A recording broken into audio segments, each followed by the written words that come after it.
આ મજહબ છે. અને મજહબ ઇસ્લામ એટલે હવને રાજી રાખવા વાળો. ચાહે પડોશમાં હિન્દુ હોય, ઈસાઈ હોય, શીખ હોય, કોઈ પણ કાસ્ટનો હોય, મુસલમાન એને રાજી રાખે. અને આપણે આકાએ સાહબાઓને કીધું તો સાહબા સાંભળો, એક મુસલમાન એવા મુસલમાનની બિના હિસાબો કિતાબ જન્નતમાં દાખલ કરાવી દેશે. સાહબા વિચાર કરવા માંડ્યા, આકા નમાજ, રોજા, ઝકાત, હજ બધા બારામાં સુન્યું સાંભળ્યું, પણ એવો કોણ મુસલમાન કે જેને બિના હિસાબો કિતાબ જન્નતમાં દાખલ કરી દેશો? તેથી આકાએ કીધું તો કે એ મુસલમાન કે જે મુસલમાનથી પોતાનો પાડોશી કોઈથી નારાજ ન થયો હોય, જિંદગીમાં નારાજ ન થયો હોય, એ હંમેશા એનાથી રાજી રહ્યો હોય, ચાહે હિન્દુ હોય, શીખ હોય, ઈસાઈ હોય, કોઈ પણ હોય, પણ એ જો મુસલમાનથી રાજી રહ્યો હોય ને તો એનો બિના હિસાબો કિતાબ જન્નતમાં દાખલ કરીશ. કારણ કે આપણા આકાના ફરિયામાં એક યહૂદીએ ખાડ કાઢી હતી, 40 વર્ષ સુધી કાઢી. કેટલાક વર્ષ સુધી? આકા મસ્જિદે નબીમાં જાય એટલે ખાડને ટપીને જાય. 40 વર્ષ પછી યહૂદી આવી અને પગ પકડીને કીધું કે આકા રોજ બાજવાનું કરતો તો તમે કોઈ દી બાજ્યા નહીં, રોજ ઝઘડાનું મૂળ ઊભું કરતો તમે ઝઘડો કર્યા નહીં. તેથી આકાએ કીધું તું કે ફસાદ કરવા વાળાને તો અલ્લાહ જહન્નમમાં નાખવાનો. ઇસ્લામ આતંકી નથી, ઇસ્લામ ત્રાસવાદી નથી, ઇસ્લામ ફસાદી નથી, ઇસ્લામ કોમવાદી નથી. ઇસ્લામ તો વતનનો વફાદાર છે, પડોશીઓનો હિફાજતગાર છે. અરે ચાહે પડોશની હિન્દુની દીકરી હોય તો એ મારી દીકરી છે, અને મુસલમાન હોય ને તેથી ગામની દીકરીને કાળજે પાણી હોય કે મારા ગામનો મુસલમાન ઉભો છે, મારા હામી કોઈ ઊણી આંખ ન કરે. આ મુસલમાન 40 ઘર આમ, 40 આમ, 40 આમ, 40 આમ, 160 ઘર વાહે પોતા એકલાનું બલિદાન દઈ દે અને 160 ઘરની રખેવાળી કરી લે. આ મુસલમાન એટલે મુકમ્મલ ઈમાન. એનું મુસલસલ ઈમાન છે ને મુસલમાન કીધું. આવા આપણને આકાએ બનાવ્યા છે, આવા ઘરેડા ગળ્યા છે, પછી હોનાને લાગે નહીં ખાટ.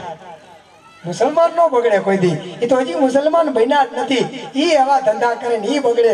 મને એક જણો કીધું, મને કે મુસલમાન બાપુ રમજાનમાં દારૂ પીએ. મેં કીધું સર કલમ કરાવી નાખો, ભલામણો તો મુસલમાન રમજાનમાં દારૂ પીએ.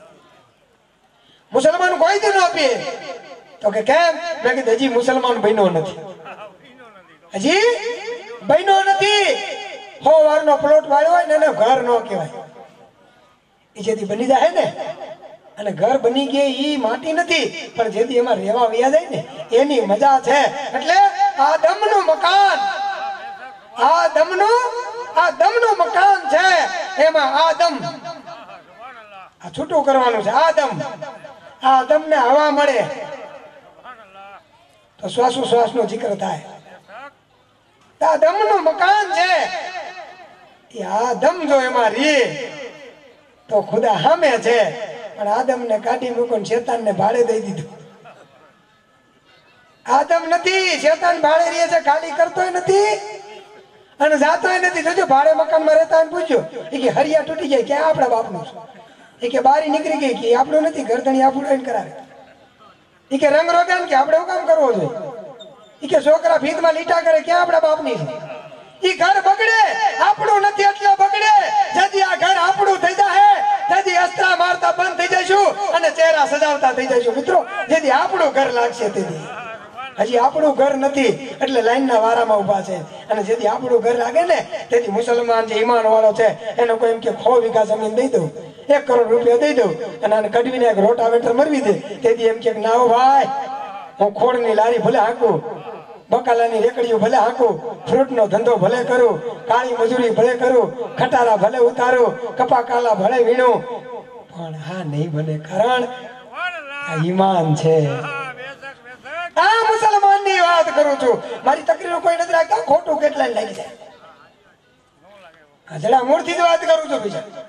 જેમ છે એમ કે મુસલમાન તો કોને કહેવાય? એ પાણી પીતો હોય ત્યાં ખબર પડે કે મુસલમાન છે.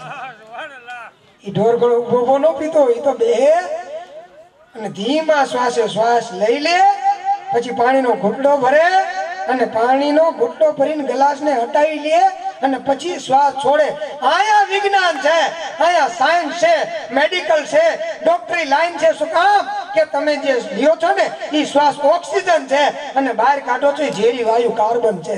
એટલે આખા ઉમ્મતનો એટલો ખ્યાલ કર્યો છે કે કાર્બન તમારો પાણીમાં ન જાય, એટલે પ્યાલાને હટાવી લ્યો. નખ તમારા કાપીને રાખો. શું કામ?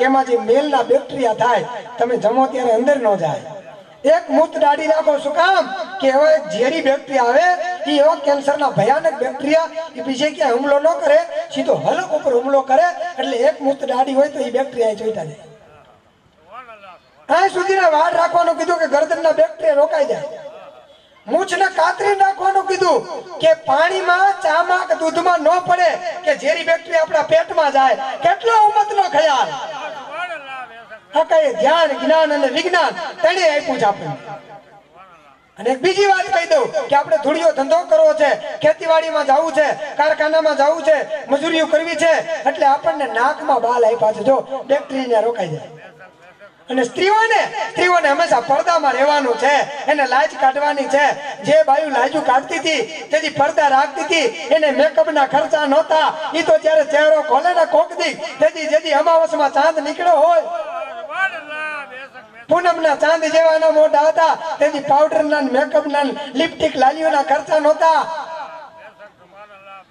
અને માં ઝૈનબને પૂછવામાં આવ્યું હતું કરબલા પછી મદીનામાં બાયુ બધી બેહવા આવીને કોકે ઝૈનબને પૂછ્યું કે ઝૈનબ કરબલાના મેદાનમાં યજીદીઓ પડદા લઈ લીધા ચુનરો છીનવી લીધી દામન છીનવાઈ ગયા તેથી તમારી પાસે ઓઢવાનું તો કઈ હતું નહીં તેથી ઈ યજીદીઓએ તમારા ચહેરા જોયા છે ખબીસોએ તમારા ચહેરા જોયા છે અહેલેબેત અતારની ઓરતો ઉગાડી છે તેથી ઝૈનબે કીધું તું આ ઇસ્લામી ખવાતીન સાંભળો અલ્લાહે જે આ બાલની નેમત આપી છે ને ઓરતોને અલ્લાહે બાલની નેમત ઓરતોને આમથી નથી આપી ઈ કરબલાના મેદાનમાં જેથી અમારી ચુનર છીનવાઈ ગઈ કપડા હટી ગયા અમારા દામન લેવાઈ ગયા તેથી છે ને અમે અમારા બાલને આગળ લઈ લીધા હતા અને અમારા બાલોથી અમારો ચહેરો ઢાંક્યો હતો પણ કોઈ ના મરદો કોઈ બીજા મરદોએ અમારો ચહેરો નથી જોયો કોઈ ગેર મરદોએ અમારો ચહેરો આ પરેશગાર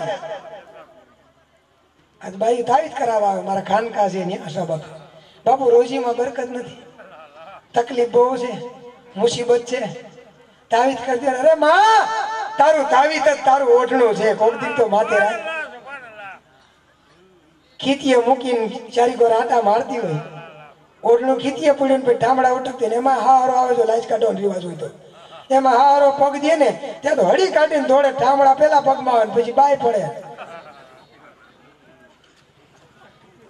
કહેવાનો મતલબ કે લાજ એટલે શરમ ઇસ્લામ શરમ વાળો છે ઇસ્લામ મર્યાદા વાળો છે ઇસ્લામ નેકી ટેકી વાળો છે ઇસ્લામ અદલો ઇન્સાફ વાળો છે ઇસ્લામ કાયદા કાનૂન વાળો છે ઇસ્લામ સંવિધાન વાળો છે જ્યાં ગ્લાસ પીડ્યા ને હજી આપણો ઇસ્લામ નથી હજારી કોઈ કચરા પડ્યા ને હજી આપણામાં સુવિધા નથી આ સુવિધા આપણા હિન્દુ ભાઈઓ લીધી કોક દીક આશ્રમમાં ક્યારેક જાજો જમવા હજી આ ઇસ્લામનું ઇલ્મ ઘટે છે નકર આમ કચરા ન પડ્યા હરેક ને હોય કે રૂકન શાહ પીર નીકળશે અહીં બગદાદ વાળા નીકળશે અહીં ખ્વાજા ગરીબી આવશે અહીં મહેફિલે મિલાદ મનાય એક ગ્લાસ એક વ્યક્તિ લીધો હોત ને તો બધું ચોખ્ખું થઈ ગયું પણ આપણામાં નથી આ વાળામાં છે એસટી બસ છે ને આપણી અમાનત છે તમારી ગાડીઓમાં કોઈક લીટો કરી જાય તો